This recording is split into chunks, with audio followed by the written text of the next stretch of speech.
Sumang-ayon ang China na makipagtulungan sa Estados Unidos, European Union at ibang bansa upang matugunan ang peligro sa paggamit ng Artificial Intelligence o AI. Kabilang ito sa naabot sa isang British summit na isinagawa sa Bletchley, Britain, araw ng Miyerkules, November 1.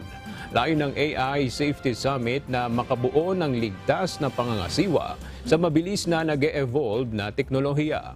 Ito ay matapos magbabala ang ilang tech executives at political leaders na mayroong matinding banta sa mundo ang mabilis na development ng AI kung hindi magiging kontrolado.